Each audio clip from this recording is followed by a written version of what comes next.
നമസ്കാരം, എല്ലാവർക്കും സ്മാർട്ട് ശ്രീ അക്കാദമിയുടെ മറ്റൊരു ക്ലാസ്സിലേക്ക് സ്വാഗതം. എൻ്റെ പേര് റഫീഖ് എന്നാണ്. നമ്മൾ പഠിച്ചുകൊണ്ടിരിക്കുന്നത് ഭരണഘടനയുടെ ഒരു സീരീസ് ഓഫ് ക്ലാസ്സുകളാണ്. അതിൽ തന്നെ നമ്മളെന്താണ് മൗലിക അവകാശങ്ങളുമായി ബന്ധപ്പെട്ട പാഠങ്ങളാണ് നമ്മൾ നോക്കിക്കൊണ്ടിരിക്കുന്നത്. നമ്മൾ കഴിഞ്ഞ ക്ലാസ്സിൽ മൗലിക അവകാശങ്ങളിലെ തന്നെ വളരെ പ്രധാനപ്പെട്ട മൗലിക അവകാശമായിട്ടുള്ള സമത്വത്തിനുള്ള അവകാശത്തെക്കുറിച്ച് പറഞ്ഞു. ആർട്ടിക്കിൾ 14 മുതൽ 18 വരെയാണ് സമത്വത്തിനുള്ള അവകാശം എന്നുള്ളത് നമ്മൾ പറഞ്ഞു. അപ്പോൾ ആർട്ടിക്കിൾ 14ഉം 15ഉം എന്താണെന്ന് നമ്മൾ പഠിച്ചു. ഇനി നമ്മൾ സമത്വത്തിലുള്ള അവകാശമായിട്ടുള്ള ആർട്ടിക്കിൾ 16 എന്നാണ് നമ്മൾ നോക്കാൻ പോകുന്നത്. ആർട്ടിക്കിൾ 16 ഇന്ത്യൻ കോൺസ്റ്റിറ്റ്യൂഷന്റെ അല്ലെങ്കിൽ ഇന്ത്യൻ ഭരണഘടനയുടെ ആർട്ടിക്കിൾ 16 പറയുന്നത് പൊതു നിയമനങ്ങളിലെ പൗരന്മാരുടെ അവസര സമത്വത്തെക്കുറിച്ചാണ്. പൊതു നിയമനങ്ങളിലെ അവസര സമത്വം. ആരുടെ അവസര സമത്വം? പൗരന്മാരുടെ അവസര സമത്വം. അപ്പോ അതിൽ നിന്ന് നമ്മൾ മനസ്സിലാക്കേണ്ടത് എന്താണ്? ഈ ആർട്ടിക്കിൾ 16 എന്ന് പറയുന്നത് ആർക്ക് മാത്രമേ ലഭിക്കുകയുള്ളൂ? പൗരന്മാർക്ക് മാത്രമേ ലഭിക്കുകയുള്ളൂ. ആർട്ടിക്കിൾ 16 എന്ന് പറയുന്നത് ഇന്ത്യയിലെ പൗരന്മാർക്ക്, സിറ്റിസൺസ് ഓഫ് ഇന്ത്യ, ഇന്ത്യൻ പൗരന്മാർക്ക് മാത്രമാണ് ലഭിക്കുകയുള്ളൂ? ആർട്ടിക്കിൾ 16 ലഭിക്കുകയുള്ളൂ. അപ്പോൾ അത് പറയുന്നത് പൊതു നിയമനം എന്ന് പറയുന്നത് ഗവൺമെന്റ് ജോലികളിലുള്ള പൗരന്മാരുടെ അവസര സമത്വത്തെ കുറിച്ചാണ്. പൊതു നിയമനങ്ങൾ എന്ന് പറയുന്നത് കൊണ്ട് ഇവിടെ ഉദ്ദേശിക്കുന്നത് ഗവൺമെന്റ് ജോബാണ്. ഗവൺമെന്റ് ജോലികളിൽ പൗരന്മാരുടെ അവസര സമത്വത്തെ കുറിച്ച് പ്രതിപാദിക്കുന്ന ആർട്ടിക്കിൾ ആണ് എന്തെന്ന് പറയുന്നത് ആർട്ടിക്കിൾ 16 എന്ന് പറയുന്നത്. അപ്പോ അത് അർത്ഥമാക്കുന്നത് സമൂഹത്തിലുള്ള എല്ലാവിധ ജനവിഭാഗങ്ങൾക്കും തുല്യമായിട്ടുള്ള അവസരങ്ങൾ ലഭിക്കും. സമൂഹത്തിലെ എല്ലാ പൗരന്മാർക്കും എല്ലാ വിഭാഗങ്ങളിലുമുള്ള പൗരന്മാർക്കും എന്ത് ലഭിക്കും? ഗവൺമെന്റ് ജോലികളിൽ തുല്യമായിട്ടുള്ള അവസര സമത്വം ലഭിക്കുമെന്നാണ് പറയുന്നത് ആർട്ടിക്കിൾ 16 പറയുന്നത്.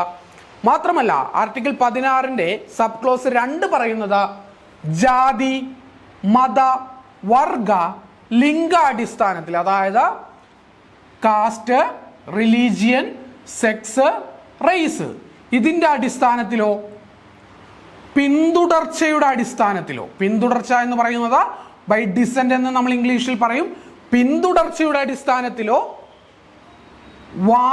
ജന്മസ്ഥല അടിസ്ഥാനത്തിലോ, അതായത് place of residence and birth എന്ന് പറയുന്ന ജന്മസ്ഥല അടിസ്ഥാനത്തിലോ മാത്രമായി പാടില്ല? ആരിൽ വിവേചനം പാടില്ല? പൗരന്മാരിൽ വിവേചനം നിരോധിച്ചിരിക്കുന്നു. ഇത് സ്റ്റേറ്റ് പാടില്ല എന്നാണ് പറയുന്നത്? ജാതി, മത, വർഗ, ലിംഗ അടിസ്ഥാനത്തിലോ പിന്തുടർച്ചയുടെ അടിസ്ഥാനത്തിലോ ജന്മസ്ഥല അടിസ്ഥാനത്തിലോ ചെയ്യാൻ പാടില്ല എന്നാണ് പറയുന്നത്? പൗരന്മാരിൽ വിവേചനം കാണിക്കാൻ പാടില്ല എന്നാണ് ആർട്ടിക്കിൾ 16ന്റെ സബ് ക്ലോസ് 2 പറയുന്നത്. അപ്പോ നിങ്ങൾക്കൊരു സംശയം ഉണ്ടാവും, ആർട്ടിക്കിൾ 15ൽ തന്നെ പറയുന്നില്ലേ ജാതി, മത, വർഗ അടിസ്ഥാനത്തിലോ ജന്മസ്ഥല അടിസ്ഥാനത്തിലോ വിവേചനം പൗരന്മാരിൽ പാടില്ല എന്ന് ആർട്ടിക്കിൾ 15 പറയുന്നുണ്ട്. എന്നാൽ ആർട്ടിക്കിൾ 16ൽ എന്തൊക്കെ കൂടി ഉൾപ്പെടുത്തി നോക്കുക. പിന്തുടർച്ചയുടെ അടിസ്ഥാനത്തിൽ 15നെ അപേക്ഷിച്ചുകൊണ്ട് 16ന് വ്യത്യസ്തമാക്കുന്നത് ഇതാണ്. പിന്തുടർച്ച അടിസ്ഥാനത്തിൽ എന്നുള്ളതും കൂടി ഈ പറയുന്ന ആർട്ടിക്കിൾ 14 പറയുന്നുണ്ട്. പിന്നെ ഒരു കാര്യം കൂടി, നമ്മൾ ആർട്ടിക്കിൾ 15ൽ പ്ലേസ് ഓഫ് ബർത്ത് എന്ന് മാത്രമേ പറയുന്നുള്ളൂ. എന്നാൽ ഇവിടെ എന്തെന്ന് പറയുന്നുണ്ട്? പ്ലേസ് ഓഫ് റെസിഡൻസ് ജന്മസ്ഥല അടിസ്ഥാനത്തിൽ മാത്രമല്ല, വാസസ്ഥല അടിസ്ഥാനത്തിലും പാടില്ല? വിവേചനം പാടില്ല എന്ന് ആര് പറയുന്നുണ്ട്? ഈ പറയുന്ന ആർട്ടിക്കിൾ 16ന്റെ സബ് ക്ലോസ് 2 പറയുന്നുണ്ട്. ഇതാണ് ആർട്ടിക്കിൾ 15ൽ നിന്ന് ഈ പറയുന്നതിന് വ്യത്യസ്തമാക്കുന്നത്. 2 കാര്യങ്ങൾ കൂടി നമ്മൾ കൂട്ടിച്ചേർത്ത് പിന്തുടർച്ചയുടെ അടിസ്ഥാനത്തിലും പിന്നെ വാസസ്ഥല അടിസ്ഥാനത്തിലും പാടില്ല? ഈ പറയുന്ന പൗരന്മാരിൽ വിവേചനം പാടില്ല. അതുകൂടി നമ്മൾ എവിടെ കൂട്ടിച്ചേർത്തോ? ആർട്ടിക്കിൾ 16ന്റെ സബ് ക്ലോസ് 2ൽ. ആർട്ടിക്കിൾ 15 ഈ പറയുന്ന എന്താണ് പിന്തുടർച്ച അടിസ്ഥാനത്തിൽ പ്ലേസ് ഓഫ് റെസിഡൻസ് എന്നതിനെ കുറിച്ച് പറയുന്നില്ല. ആർട്ടിക്കിൾ 16 പറയുമ്പോഴാണ് എന്ത് പറയുന്നത്? പിന്തുടർച്ച അടിസ്ഥാനത്തിലോ പ്ലേസ് ഓഫ് റെസിഡൻസിന്റെ അടിസ്ഥാനത്തിലോ എന്ത് പാടില്ല? പൗരന്മാരിൽ വിവേചനം പാടില്ല എന്ന് പറയുന്നത്. അപ്പോൾ ആർട്ടിക്കിൾ 16 പറയുന്നത് എന്താണ്? ഗവൺമെന്റ് ജോബുകൾ അഥവാ പൊതു സ്ഥാപനങ്ങളിലെ അല്ലെങ്കിൽ പൊതു നിയമനങ്ങളിലെ പൗരന്മാരുടെ അവസര സമത്വത്തെ കുറിച്ചാണ്. അപ്പോൾ എല്ലാ വിഭാഗങ്ങൾക്കും അവസര സമത്വം ലഭിക്കുമെന്ന് നമ്മൾ പറഞ്ഞു. അപ്പോൾ നിങ്ങൾക്ക് സ്വാഭാവികമായിട്ടും ഒരു സംശയം ഉണ്ടാവും. അപ്പോൾ റിസർവേഷൻ എന്ന് പറയുന്നത് ഈ പറയുന്ന അവസര സമത്വത്തിന്റെ ലംഘനമല്ലേ എന്ന് നിങ്ങൾക്ക് തോന്നാം. എന്താണ് റിസർവേഷൻ നൽകുക എന്ന് പറയുന്നത് എന്താണ്? ഈ പറയുന്ന ആർട്ടിക്കിൾ 16 ലംഘനമാണോ എന്ന് നിങ്ങൾക്കൊരു സ്വാഭാവിക സംശയങ്ങൾ തോന്നാം. നിങ്ങൾ മനസ്സിലാക്കേണ്ടത് റിസർവേഷൻ എന്ന് പറയുന്നത് എന്തല്ല? ഈ പറയുന്ന ആർട്ടിക്കിൾ 16 ലംഘനമല്ല.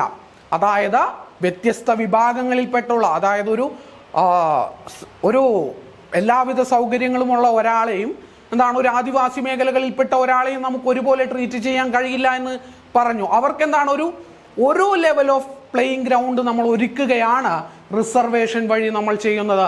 അപ്പോൾ റിസർവേഷൻ എന്ന് പറയുന്നത് എന്താണ്? ഈ ആർട്ടിക്കിൾ 16 ലംഘനമല്ല. മാത്രമല്ല റിസർവേഷൻ എന്ന് പറയുന്നതിന്റെ അടിസ്ഥാന തത്വം തന്നെ എന്താണ്? അത് ഒരു ജോലി കൊടുക്കുക അല്ലെങ്കിൽ ഒരു ദാരിദ്ര്യ നിർമ്മാർജ്ജന പദ്ധതിയോ തൊഴിൽ കൊടുക്കുന്നതിനായിട്ടുള്ള പദ്ധതിയോ അല്ല എന്നുള്ളത് നിങ്ങൾ വളരെ കൃത്യമായിട്ട് മനസ്സിലാക്കണം. എന്താണ്? ഒരു വിഭാഗത്തിന് റിസർവേഷൻ നൽകുക എന്ന് പറഞ്ഞാൽ അവർക്കൊരു തൊഴിൽ കൊടുക്കുക അല്ലെങ്കിൽ അവരുടെ സാമ്പത്തികമായിട്ടുള്ള പിന്നോവസ്ഥ പരിഹരിക്കുക എന്നുള്ളതല്ല റിസർവേഷന്റെ അടിസ്ഥാനപരമായിട്ടുള്ള തത്വം എന്ന് പറയുന്നത്. ഡോക്ടർ BR അംബേദ്കർ അത് വളരെ വ്യക്തമായി പറയുന്നു.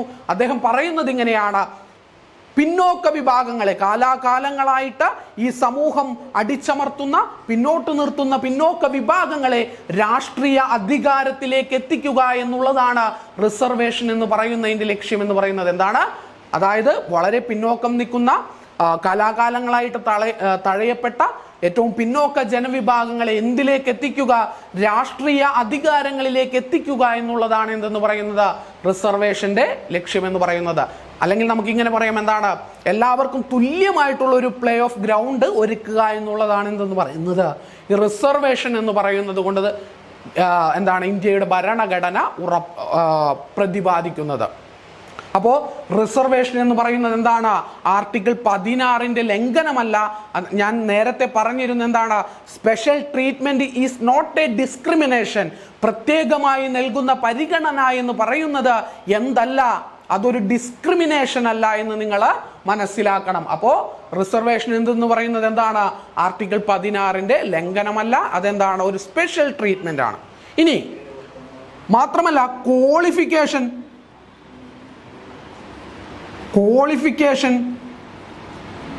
ഇനി ചില കാര്യങ്ങളിൽ എന്താണ്?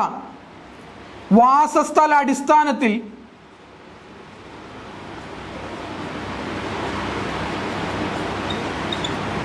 ക്വാളിഫിക്കേഷൻ അഥവാ വിദ്യാഭ്യാസത്തിന്റെയും ചില സമയങ്ങളിൽ എന്താണ്?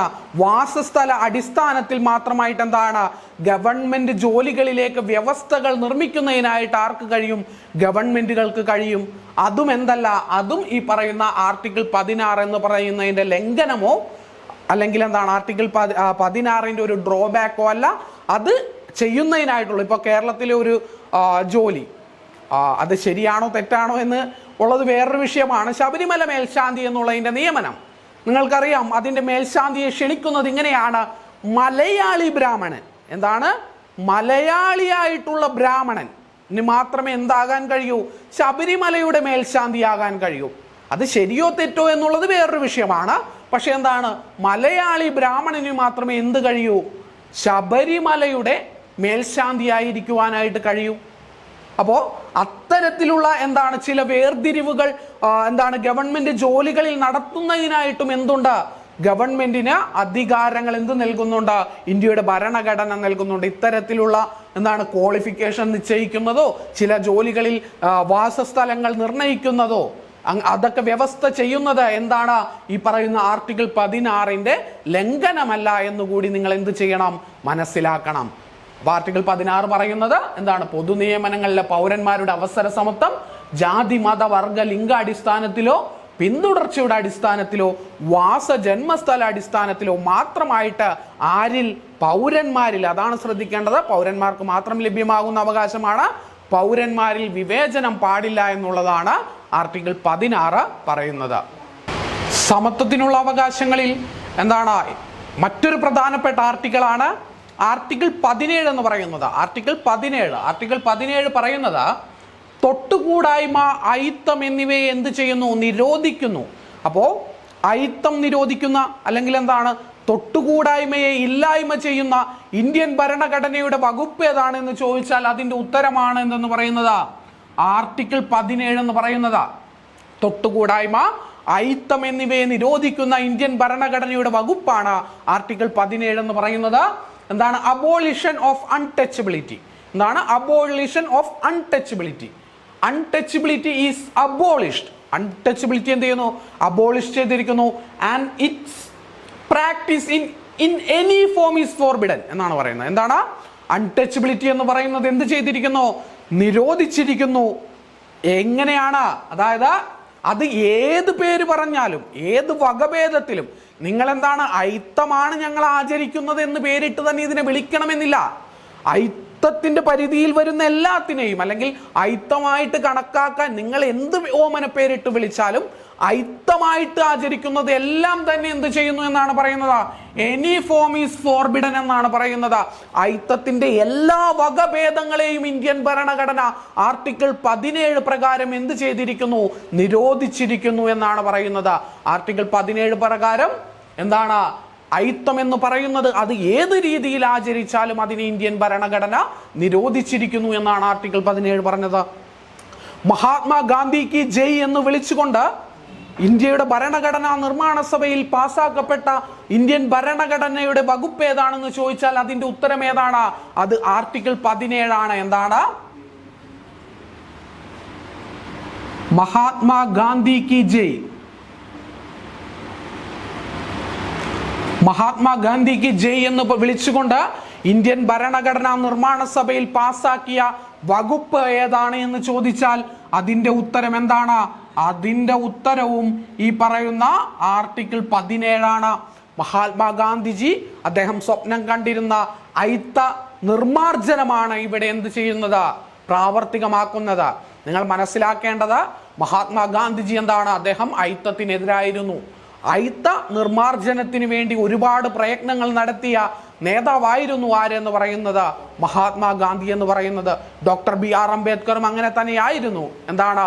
അയിത്ത നിർമാർജനത്തിന് വേണ്ടി അല്ലെങ്കിൽ അയിത്തം ആചരിക്കുന്നതിനെതിരെ ഒരുപാട് പ്രവർത്തികൾ ചെയ്ത നേതാവായിരുന്നു അംബേദ്കർ എന്ന് പറയുന്നത്. പക്ഷേ ഇന്ത്യൻ ഭരണഘടനയിൽ എന്താണ്? ആർട്ടിക്കിൾ 17 പാസ്സാക്കുമ്പോൾ ഉയർന്നു കേട്ട പേരെന്താണ്? മഹാത്മാഗാന്ധിക്ക് ജയ് എന്നുള്ളതായിരുന്നു. മഹാത്മാഗാന്ധി അയിത്തത്തിനെതിരായി പ്രവർത്തിക്കുമ്പോഴും നിങ്ങൾ മനസ്സിലാക്കേണ്ടത് വർണ്ണാശ്രമ വ്യവസ്ഥയിൽ, അതായത് ബ്രാഹ്മണൻ, ക്ഷത്രിയൻ, ശൂദ്രൻ എന്ന് പറയുന്ന, വൈശ്യൻ, ശൂദ്രൻ എന്ന് പറയുന്ന വർണ്ണാശ്രമ വ്യവസ്ഥയിൽ വളരെ ശക്തമായി വിശ്വസിച്ചിരുന്ന ഒരു വ്യക്തി കൂടിയായിരുന്നു ആര്? മഹാത്മാഗാന്ധി എന്ന് പറയുന്നത്. അതുകൂടി അതൊരു വിരോധാഭാസം കൂടിയാണ് നിങ്ങൾ മനസ്സിലാക്കുക. അയിത്തത്തെ മഹാത്മാഗാന്ധി എതിർക്കുമ്പോഴും അദ്ദേഹം എന്തിനെ അംഗീകരിച്ചിരുന്നു? അദ്ദേഹം ഗീതയിൽ പറയുന്ന വർണ്ണാശ്രമത്തെ, അതായത് ബ്രാഹ്മണൻ, ക്ഷത്രിയൻ, വൈശ്യൻ, ശൂദ്രൻ എന്ന് പറയുന്ന വർണ്ണാശ്രമത്തെ എന്ത് ചെയ്തിരുന്നു? മഹാത്മാഗാന്ധി അംഗീകരിച്ചിരുന്നു.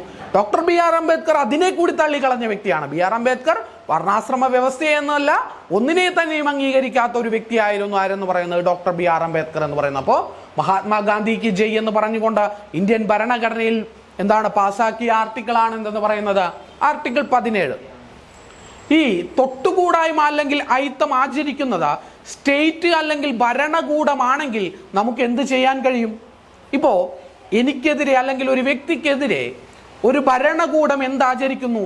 അയിത്തം അല്ലെങ്കിൽ തൊട്ടുകൂടായ്മ അതിൻ്റെ ഏതെങ്കിലും വകഭേദമുള്ള രൂപത്തിൽ ആചരിക്കുന്നു എന്ന് കരുതുക. നമുക്ക് എന്ത് ചെയ്യാൻ കഴിയും? നമുക്ക് നേരിട്ട് സുപ്രീം കോടതിയെ സമീപിക്കുന്നതിനായിട്ട് കഴിയും. എന്താണ്? നമുക്ക് നേരിട്ട് സുപ്രീം കോടതിയെ സമീപിക്കുന്നതിനായിട്ട് കഴിയും. അപ്പോൾ സുപ്രീം കോടതി എന്ത് ചെയ്യും? അത് തെറ്റാണ്, അത് ആചരിക്കാൻ പാടില്ല എന്ന് പറഞ്ഞുകൊണ്ട് നമുക്ക് നഷ്ടപ്പെട്ട നമ്മളുടെ മൗലിക അവകാശം എന്ത് ചെയ്യും? വീണ്ടെടുത്ത് തരും. എന്നാൽ ഒരു കാര്യം, ഈ പറയുന്ന അയിത്തം ആചരിക്കുന്നത് ഒരു വ്യക്തിയാണെങ്കിൽ എന്ത് ചെയ്യും? അയിത്തം ആചരിക്കുന്നത് സ്റ്റേറ്റ് ആണെങ്കിൽ നമുക്ക് സുപ്രീം കോടതിയെ നേരിട്ട് സമീപിക്കാം. ശരി, മൗലികാവകാശം ലംഘിക്കപ്പെട്ടു, അത് പുനഃസ്ഥാപിക്കണമെന്ന് പറഞ്ഞുകൊണ്ട്. എന്നാൽ ഒരു വ്യക്തിയാണ് നമ്മളോട് അയിത്തം ആചരിക്കുന്നത് അല്ലെങ്കിൽ തൊട്ടുകൂടായ്മ ആചരിക്കുന്നത്. അങ്ങനെയാണെങ്കിൽ നമുക്ക് എന്ത് ചെയ്യാൻ കഴിയും? അവിടെ ഇന്ത്യൻ ഭരണഘടന പറയുന്നത് സ്റ്റേറ്റ് ആണെങ്കിൽ നമുക്ക് സുപ്രീം കോടതിയെ സമീപിക്കാം. ഒരു വ്യക്തിയാണ് അയിത്തം ആചരിക്കുന്നതെങ്കിൽ അതിനെ തടയുന്നതിനായിട്ടുള്ള നിയമം ആര് നിർമ്മിക്കണം? സ്റ്റേറ്റ് അല്ലെങ്കിൽ ഭരണകൂടം നിർമ്മിക്കണമെന്നാണ് ഇന്ത്യൻ ഭരണഘടന പറയുന്നത്. അപ്പോൾ ആർട്ടിക്കിൾ 17, അതായത് തൊട്ടുകൂടായ്മ അല്ലെങ്കിൽ അയിത്തം ആചരിക്കുന്നത് ഒരു വ്യക്തിയാണെങ്കിൽ എന്ത് ചെയ്യണമെന്നാണ് പറയുന്നത്? സ്റ്റേറ്റ് അതിനെതിരായി നിയമം നിർമ്മിക്കണം. സ്റ്റേറ്റ് അതിനെതിരായി നിയമം നിർമ്മിക്കണം. സ്റ്റേറ്റ് അതിനെതിരായിട്ട് എന്ത് ചെയ്യണം? നിയമം നിർമ്മിക്കണം. അങ്ങനെ ഇന്ത്യയിൽ നിയമിച്ച ഒരു നിയമമാണ് protection of civil liberty act എന്ന് പറയുന്നത്. 1955 പ്രൊട്ടക്ഷൻ ഓഫ്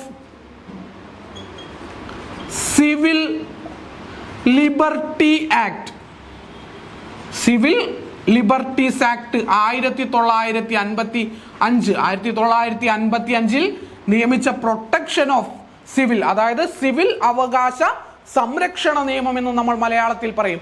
സിവിൽ അവകാശ സംരക്ഷണ നിയമം 1955 ഈ നിയമം നിർമ്മിക്കുന്നത്. ഈ നിയമം എന്തിനു വേണ്ടിയാണ് നിർമ്മിച്ചത്? ഒരു വ്യക്തി അയിത്തം ആചരിക്കാതിരിക്കുവാൻ. ഇത് പ്രകാരം എന്താണ്? ഒരു വ്യക്തി അയിത്തം ആചരിച്ചാൽ അദ്ദേഹം എന്ത് ചെയ്യപ്പെടും? അദ്ദേഹം അറസ്റ്റ് ചെയ്യപ്പെടും, അദ്ദേഹം ശിക്ഷിക്കപ്പെടും. ഈ നിയമത്തിന്റെ ആദ്യകാല പേരെന്ന് പറയുന്നത് ഈ പറയുന്ന protection of civil liberties act എന്നായിരുന്നില്ല, അൺടച്ചബിലിറ്റീസ് ഓഫൻസ് ആക്ട് എന്നായിരുന്നു. എന്താണ്? അതായത് അയിത്ത നിരോധന നിയമം എന്നായിരുന്നു ഈ പറയുന്ന നിയമത്തിന്റെ 1955 ഈ നിയമം എന്താണ് വരുമ്പോൾ ഈ നിയമത്തിന്റെ പേരെന്ന് പറയുന്നത്. എന്നാൽ പിന്നീട് 73കളിലാണ് ഇതെന്താണ് അതിൽ കൂടുതൽ വകുപ്പുകളെല്ലാം കൂട്ടിച്ചേർത്ത് ഈ നിയമത്തിന്റെ പേരെന്ന് പറയുന്നത് എന്താണ്? Protection of civil liberties act, civil അവകാശ സംരക്ഷണ നിയമം എന്നാക്കി മാറ്റിയത്. ഇത് ആരാണ്? ഭരണകൂടം അല്ലെങ്കിൽ സ്റ്റേറ്റ് അല്ലെങ്കിൽ പാർലമെന്റ് എന്താണ് നിർമ്മിച്ച നിയമമാണ്. എന്തിനു വേണ്ടിയാണ് അത് നിർമ്മിച്ചത്? ഒരു വ്യക്തി എന്താചരിക്കാതിരിക്കുവാനായിട്ട്? അയിത്തം ആചരിക്കാതിരിക്കുവാനായിട്ടാണ്. അതാണ് നമ്മൾ പറഞ്ഞത്. ഈ അയിത്തം അല്ലെങ്കിൽ തൊട്ടുകൂടായ്മ ആചരിക്കുന്നത് ഒരു വ്യക്തിയാണെങ്കിൽ എന്ത് ചെയ്യണമെന്നാണ് ഭരണഘടന പറയുന്നത്?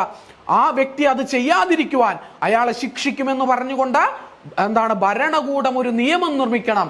അത്തരത്തിൽ ഇന്ത്യയിൽ നിർമ്മിക്കപ്പെട്ട ഒരു നിയമമാണ് civil liberties act, civil liberties act, protection of civil liberties act 1955 എന്ന് പറയുന്നത്.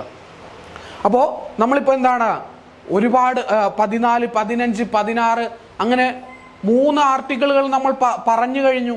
ഈ ആർട്ടിക്കിളുകളിലെല്ലാം നമ്മൾ എന്താണ് എക്സെപ്ഷൻസ് പറഞ്ഞു കഴിഞ്ഞു. ചില ആളുകൾക്ക് എന്ത് നൽകും? എക്സെപ്ഷൻസ് നൽകും. എന്നാൽ നിങ്ങൾ മനസ്സിലാക്കേണ്ടത് ആർട്ടിക്കിൾ 17 എന്തില്ല? No exception. ആർക്കും യാതൊരുവിധ പരിഗണനകളും ആർട്ടിക്കിൾ 17 കാര്യത്തിൽ ഇന്ത്യൻ ഭരണഘടന നൽകുന്നില്ല.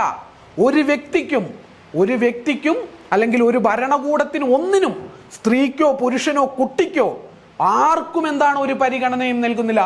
ആരും എന്താചരിക്കാൻ പാടില്ല, ആരും തൊട്ടുകൂടായ്മയോ അയിത്തമോ ഇന്ത്യയിൽ ആചരിക്കുവാനായിട്ട് പാടുള്ളതല്ല. എന്താണ്? ഒരാൾക്കും എന്താണ് സീറോ എക്സെപ്ഷൻ ആണ്. ആർക്കും തന്നെ എന്താണ് യാതൊരുവിധ എക്സെപ്ഷനും നൽകുന്നില്ല. ഒരാളും തന്നെ ഇന്ത്യയിൽ എന്ത് ചെയ്യാൻ പാടില്ല? അയിത്തമോ തൊട്ടുകൂടായ്മയോ എന്ത് ചെയ്യാൻ പാടില്ല? ആചരിക്കാൻ പാടുള്ളതല്ല. അപ്പൊ നമ്മൾ പറഞ്ഞതെന്താണ്? ആർട്ടിക്കിൾ 17 ആണ്. ആർട്ടിക്കിൾ 17 എന്തിനെ കുറിച്ചാണ് പറയുന്നത്? അത് അബോളിഷൻ ഓഫ് അൺടച്ചബിലിറ്റി അല്ലെങ്കിൽ എന്താണ് തൊട്ടുകൂടായ്മ അല്ലെങ്കിൽ അയിത്ത നിർമാർജനത്തെ കുറിച്ചാണ് എന്ത് പറയുന്നത്? ആർട്ടിക്കിൾ 17 പ്രസ്താവിക്കുന്നത്. ഇനി സമത്വത്തിന് വേണ്ടിയിട്ടുള്ള അവകാശങ്ങളിൽ ഏറ്റവും അവസാനത്തെ ആർട്ടിക്കിളാണ് എന്തെന്ന് പറയുന്നത് ആർട്ടിക്കിൾ 18 എന്ന് പറയുന്നത്. ആർട്ടിക്കിൾ 18 എന്തിനെ കുറിച്ചാണ് പറയുന്നത്? ഇന്ത്യൻ ഭരണഘടനയുടെ ആർട്ടിക്കിൾ 18 പറയുന്നത് അബോളിഷൻ ഓഫ് ദ ടൈറ്റിൽസ് എന്നാണ്. എന്താണ് അബോളിഷൻ ഓഫ് ദ ടൈറ്റിൽസ്? പദവികളുടെ നിരോധനം എന്ന് പറയും. എന്താണ് മലയാളത്തിൽ നമ്മൾ പറയും പദവികളുടെ നിരോധനം. അബോളിഷൻ ഓഫ് ടൈറ്റിൽസ്, പദവികളുടെ നിരോധനം. എങ്ങനെയുള്ള പദവികളാണ് നിരോധിക്കുന്നത്? Dynastic titles. എന്താണ് ഡൈനാസ്റ്റിക് ടൈറ്റിൽസ്? അതായത് പാരമ്പര്യമായിട്ട് കൈമാറി വരുന്ന പദവികൾ. കേൾക്കുക, പാരമ്പര്യമായി കൈമാറി വരുന്ന, പാരമ്പര്യമായിട്ട് കൈമാറി വരുന്ന പദവികൾ. ഇംഗ്ലീഷിൽ നമ്മൾ ഡൈനാസ്റ്റിക് ടൈറ്റിൽസ് എന്ന് പറയും. എന്താണ് ഈ പാരമ്പര്യമായിട്ട് കൈമാറി വരുന്ന പദവികൾ എന്ന് പറയുന്നത്? നിങ്ങൾക്ക് മനസ്സിലാകാൻ എളുപ്പത്തിൽ ഇങ്ങനെ പറയാം. നിങ്ങൾ ഇപ്പോൾ പത്രങ്ങളിൽ ചില വാർത്തകൾ കാണും. എന്താണ്? തിരുവിതാംകൂർ മഹാറാണി എന്താണ് പൊങ്കാല നടക്കുന്ന സ്ഥലത്തേക്ക് കാറിലെഴുന്നള്ളി. മഹാരാജാവ്. നിങ്ങൾ മനസ്സിലാക്കേണ്ട ഒരു കാര്യം, നമ്മുടെ പത്രങ്ങൾ പോലും മനസ്സിലാക്കാത്ത ഒരു കാര്യമാണത്. ഇന്ത്യയിൽ ഈ പറയുന്ന പദവികളെല്ലാം എടുത്ത് നമ്മൾ കാട്ടിലേക്ക് എറിഞ്ഞിട്ട് വർഷങ്ങളായി എന്നുള്ള കാര്യം ഇന്ത്യയിലെ ജനങ്ങൾ ഇന്നും മനസ്സിലാക്കിയിട്ടില്ല. ഇന്നും നമ്മളുടെ ആളുകൾക്ക് ആ രാജഭക്തിയോടുള്ള ആ ഒരു എന്താണ് അഭിനിവേശമുണ്ടല്ലോ, അത് ഇന്നും നമ്മളുടെ ആളുകളിൽ നിലനിൽക്കുന്നു. ഇല്ല, എന്താണ് തമ്പുരാട്ടി, തമ്പുരാൻ, രാജാവ്, ഇത്തരം എന്താണ് പന്തളം രാജാവ്, ശശി, ഇല്ല, അങ്ങനെ ഒരു പ്രയോഗം തന്നെ തെറ്റാണ്. നിങ്ങൾ മനസ്സിലാക്കുക, രാജാവില്ല, ശശി, വെറും ശശിയാണ് അദ്ദേഹം. എന്നെയും നിങ്ങളെയും പോലെ വെറും ശശിയാണ്. രാജാവ്, മഹാരാജാവ്, ഇത്തരം ടൈറ്റിൽസ് എല്ലാം എന്ത് ചെയ്തിരിക്കുന്നു? ഇന്ത്യൻ ഭരണഘടന അതിന്റെ ആർട്ടിക്കിൾ 18 പ്രകാരം എന്ത് ചെയ്തിരിക്കുന്നു? നിരോധിച്ചിരിക്കുന്നു. എന്തെല്ലാമാണ് നിരോധിച്ചിരിക്കുന്നത്? ഡൈനാസ്റ്റിക് ടൈറ്റിൽസ്, പാരമ്പര്യമായി കൈമാറി വരുന്ന എല്ലാ പദവികളും ഇന്ത്യയുടെ ഭരണഘടന നിരോധിച്ചിരിക്കുന്നു. രാജാവ് എന്ന് വിളിക്കാൻ പാടില്ല, രാജ്ഞി എന്ന് വിളിക്കാൻ പാടില്ല, പിന്നെ എന്താണ് തമ്പുരാൻ, തമ്പുരാട്ടി, ഇത്തരം പ്രയോഗങ്ങളൊന്നും ഇന്ത്യയിലെ ഒരു പൗരനും എന്ത് ചെയ്യേണ്ട ആവശ്യമില്ല. അവരെ വിശേഷിപ്പിച്ച് വിളിക്കേണ്ട യാതൊരു ബാധ്യതയും ഇന്ത്യയിലെ പൗരന്മാർക്കില്ല. നമ്മൾ ഒരു രാജാവിൻ്റെയോ രാജ്ഞിയുടെയോ എന്തല്ല, പ്രജകളല്ല. പകരം നമ്മൾ എന്താണ്? We are the citizen of India. നമ്മളെ പ്രജകൾ എന്നല്ല, പ്രജകൾ എന്ന് വിളിച്ചിരുന്നത് പഴയ രാജാക്കന്മാരാണ്. രാജാക്കന്മാർക്കാണ് പ്രജ.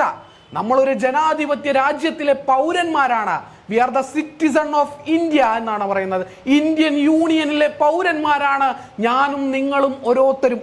ഇവിടെയുള്ള രാജാവും ഇന്ത്യൻ യൂണിയനിലെ വെറും പൗരൻ മാത്രമാണ്. അദ്ദേഹത്തിനും എന്തില്ല? പ്രത്യേകമായിട്ടുള്ള യാതൊരു പദവികളോ ഒന്നും തന്നെ ഇന്ത്യയിൽ ഇല്ല. പിന്നെ ഇപ്പോൾ നമ്മൾ പറഞ്ഞു അബോളിഷൻ ഓഫ് ദ ടൈറ്റിൽസ്, നമ്മൾ എന്താണ് ഡൈനാസ്റ്റിക് ടൈറ്റിൽസ് നമ്മൾ നിരോധിച്ചിരിക്കുന്നു. ഇതിനൊരു എക്സെപ്ഷൻസ് ഉണ്ട്. എന്താണ്? Meritorious titles. നമുക്ക് മെറിറ്റോറിയസ് ടൈറ്റിൽസ് എന്ത് ചെയ്യാം? നമ്മളുടെ പേരിന്റെ കൂടെ ഉപയോഗിക്കാം. മെറിറ്റോറിയസ് ടൈറ്റിൽസ് എന്ന് പറയുന്നത് സൈനികപരമായിട്ട്, വിദ്യാഭ്യാസപരമായിട്ട് നിങ്ങൾ നേടിയ ഒരു പദവി നിങ്ങൾക്ക് എന്ത് ചെയ്യാം? നിങ്ങളുടെ പേരിന്റെ കൂടെ വെക്കാം. നിങ്ങളൊരു പട്ടാളത്തിൽ മേജർ ആണെങ്കിൽ അതിൽ നിന്ന് റിട്ടയർ ചെയ്ത് വന്നതിന് ശേഷവും നിങ്ങളുടെ പേര് പറയുമ്പോൾ നിങ്ങൾക്ക് എന്ത് പറയാം? മേജർ കൂട്ടി പറയാം. നമ്മളിപ്പോൾ കേൾക്കുന്നില്ലേ മേജർ രവി. ഇനി MBBS, ഡോക്ടർ, വക്കീൽ, LLB, ഇതെല്ലാം എന്താണ്? ഓരോ ടൈറ്റിലുകളാണ്. ഇതെല്ലാം നമ്മൾ എങ്ങനെ നേടുന്നതാണ്? ഇതെല്ലാം നമ്മൾ നമ്മളുടെ കഴിവ് കൊണ്ട് നമ്മൾ സ്വയം നേടിയെടുക്കുന്നതാണ്. അതാണ് വ്യത്യാസം എന്ന് പറയുന്നത്. ഡൈനാസ്റ്റിക് പദവി എന്ന് പറയുന്നത് പാരമ്പര്യമായിട്ട് കൈമാറി വരുന്നതാണെങ്കിൽ മെറിറ്റോറിയസ് ടൈറ്റിൽസ് എന്ന് പറയുന്നത് നമ്മൾ നമ്മളുടെ കഴിവ് കൊണ്ട് നേടിയെടുക്കുന്നതാണ്. അതായത് അച്ഛനും അമ്മയും ഡോക്ടർ അല്ലാത്ത ഒരു വ്യക്തിക്കും എന്താകാം? ഡോക്ടറാകാൻ കഴിയും, വക്കീലാകാൻ കഴിയും, ഇന്ത്യൻ ആർമിയിൽ മേജറാകാൻ കഴിയും. പക്ഷേ നിങ്ങൾക്കാർക്കും തന്നെ എന്താകാൻ കഴിയില്ല, രാജാവാകാൻ കഴിയില്ല. കാരണം നിങ്ങൾ രാജകുടുംബത്തിൽ ജനിച്ചാൽ മാത്രമേ നിങ്ങൾ എന്താകൂ, രാജാവാകൂ. അതാണ് ഈ പറയുന്ന ഡൈനാസ്റ്റിക് ടൈറ്റിലും മെറിറ്റോറിയസ് ടൈറ്റിലും തമ്മിലുള്ള വ്യത്യാസം. ഇന്ത്യയിൽ നിരോധിച്ചിരിക്കുന്നത് ഡൈനാസ്റ്റിക് ടൈറ്റിലാണ്. മെറിറ്റോറിയസ് ടൈറ്റിൽസ് എന്താണ്, ഇന്ത്യയിൽ അനുവദനീയമാണ്. എന്താണ്, സൈനികപരമായി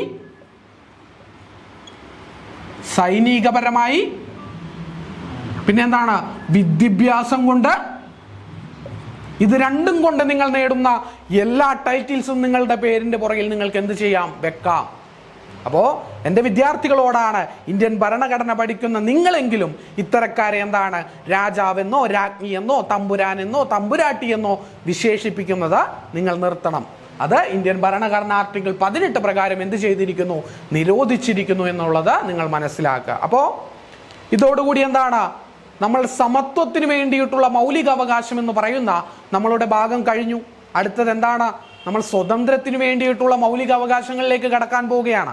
എന്നാൽ അതിന് തൊട്ട് മുമ്പ് ഒരു ചെറിയ പോയിന്റുകൾ കൂടി നമ്മൾ എന്ത് ചെയ്യും, ഈ ക്ലാസ്സിൽ തന്നെ ചർച്ച ചെയ്ത് പോകുന്നതാണ്. അതെന്താണ്, മൗലിക അവകാശങ്ങളും ഇന്ത്യൻ നാഷണൽ കോൺഗ്രസും എന്ന് പറയുന്നതാണ്. അപ്പോൾ എന്താണ്, നമ്മൾ ഈ പറഞ്ഞ സമത്വത്തിന് വേണ്ടിയിട്ടുള്ള മൗലികാവകാശങ്ങളെ കുറിച്ച് പറഞ്ഞു കഴിഞ്ഞു. ഇനി നമ്മൾ എന്താണ്, മൗലികാവകാശവും ഇന്ത്യൻ നാഷണൽ കോൺഗ്രസ്, ഇത് നമ്മൾ ഇൻട്രൊഡക്ഷൻ ക്ലാസ്സിൽ പറയേണ്ടതായിരുന്നു, അന്നേരം എന്ത് ചെയ്തു, വിട്ടുപോയി. അതുകൊണ്ടാണ് ഈ ക്ലാസ്സിന്റെ ഭാഗമായിട്ട് കൂട്ടിച്ചേർക്കുന്നത്. മൗലികാവകാശങ്ങളുടെ പ്രഖ്യാപനമായിരിക്കും ഭാവി ഇന്ത്യയുടെ അടിസ്ഥാനം എന്ന് പ്രഖ്യാപിച്ച കോൺഗ്രസ് സമ്മേളനമാണ് 1927 നടന്ന മദ്രാസ് സമ്മേളനം എന്ന് പറയുന്നത്. എന്താണ്, മൗലികാവകാശങ്ങളുടെ പ്രഖ്യാപനമായിരിക്കും ഭാവി ഇന്ത്യയുടെ അടിസ്ഥാനം എന്ന് പ്രഖ്യാപിച്ച കോൺഗ്രസ് സമ്മേളനമാണ് മദ്രാസ് സമ്മേളനം. 1927 പ്രസിഡന്റ് ആയത്, ഈ സമ്മേളനത്തിൽ പ്രസിഡന്റ് ആയിരുന്നത് ആരാണ്, MA അൻസാരിയാണ്. MA അൻസാരി ഈ സമ്മേളനത്തിന്റെ പ്രസിഡന്റ് ആയിരുന്നു. ആരെന്ന് പറയുന്നത്, MA അൻസാരി എന്ന് പറയുന്നത്. അപ്പോൾ മൗലികാവകാശങ്ങളുടെ പ്രഖ്യാപനമായിരിക്കും ഭാവി ഇന്ത്യയുടെ അടിസ്ഥാനം എന്ന് പ്രഖ്യാപിച്ച കോൺഗ്രസ് സമ്മേളനമാണ് 1927 നടന്ന മദ്രാസ് സമ്മേളനം. പ്രസിഡന്റ് ആയിരുന്നത് ആരാണ്, MA അൻസാരിയാണ്. ഇനി മൗലികാവകാശങ്ങളെ കുറിച്ച് പ്രമേയം പാസാക്കിയ കോൺഗ്രസ് സമ്മേളനം, അത് 1931 നടന്ന കറാച്ചി സമ്മേളനമാണ്. മൗലികാവകാശങ്ങളെ കുറിച്ച് പ്രമേയം പാസാക്കിയ കോൺഗ്രസ് സമ്മേളനം ഏതാണ്, അത് 1931 നടന്ന കറാച്ചി സമ്മേളനമാണ്. അതിന്റെ അധ്യക്ഷൻ ആരായിരുന്നു, അതിന്റെ അധ്യക്ഷൻ അല്ലെങ്കിൽ പ്രസിഡന്റ് ആയിരുന്നു, ആ സമ്മേളനത്തിന്റെ അധ്യക്ഷൻ അല്ലെങ്കിൽ പ്രസിഡന്റ് ആയിരുന്നു സർദാർ വല്ലഭായ് പട്ടേൽ.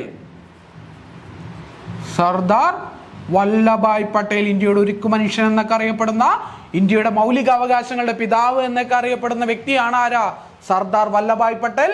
അദ്ദേഹമാണ് കറാച്ചിയിൽ 1931 നടന്ന സമ്മേളനത്തിന്റെ അധ്യക്ഷൻ. ആ സമ്മേളനത്തിന്റെ പ്രത്യേകത എന്താണ്, മൗലികാവകാശങ്ങളെ കുറിച്ച് പ്രമേയം പാസാക്കി. മദ്രാസ് സമ്മേളനത്തിന്റെ പ്രത്യേകത എന്താണ്, മൗലികാവകാശങ്ങളുടെ പ്രഖ്യാപനമായിരിക്കും ഭാവി ഇന്ത്യയുടെ അടിസ്ഥാനമെന്ന് പ്രഖ്യാപിച്ചു. 1931 മൗലികാവകാശങ്ങളെ കുറിച്ച് പ്രമേയം പാസാക്കി. സർദാർ വല്ലഭായ് പട്ടേൽ ആയിരുന്നു എന്തെന്ന് പറയുന്നത്, ആ സമ്മേളനത്തിന്റെ അധ്യക്ഷൻ എന്ന് പറയുന്നത്. ഈ മൗലികാവകാശങ്ങളുടെ കരട് രൂപം അന്ന് തയ്യാറാക്കിയത് ആരാണ്, മൗലികാവകാശങ്ങളുടെ കരട് രൂപം അന്ന് തയ്യാറാക്കിയത് ഇന്ത്യയുടെ പ്രഥമ പ്രധാനമന്ത്രിയായിരുന്ന ജവഹർലാൽ നെഹ്റുവാണ്. മൗലികാവകാശങ്ങളുടെ കരട് രൂപം തയ്യാറാക്കിയത് ആരാണ്, ജവഹർലാൽ നെഹ്റുവാണ്. ഇന്ത്യയുടെ പ്രഥമ പ്രധാനമന്ത്രിയായിരുന്ന ജവഹർലാൽ നെഹ്റുവാണ് അന്ന് എന്ത് ചെയ്തത്, മൗലികാവകാശങ്ങളുടെ ഒരു കരട് രൂപം തയ്യാറാക്കിയത്. അപ്പോൾ എന്താണ്, മൗലികാവകാശം ഇന്ത്യൻ നാഷണൽ കോൺഗ്രസും എന്ന് പറഞ്ഞുകൊണ്ട് എന്താണ്, ഈ രണ്ട് ആണ് പ്രധാനപ്പെട്ട നമുക്ക് പഠിക്കാനുള്ളത്. അപ്പോൾ എന്താണ്, സമത്വത്തിന് വേണ്ടിയിട്ടുള്ള അവകാശങ്ങൾ നമ്മൾ ഈ ക്ലാസ്സോടുകൂടി ഇവിടെ അവസാനിപ്പിക്കുകയാണ്. സ്വതന്ത്രത്തിന് വേണ്ടിയിട്ടുള്ള അവകാശങ്ങളുമായിട്ട്, അടുത്ത മൗലിക അവകാശവുമായിട്ട് നമുക്ക് എന്താണ്, അടുത്ത ക്ലാസ്സിൽ വീണ്ടും കാണാം. എല്ലാവർക്കും നന്ദി, നമസ്കാരം.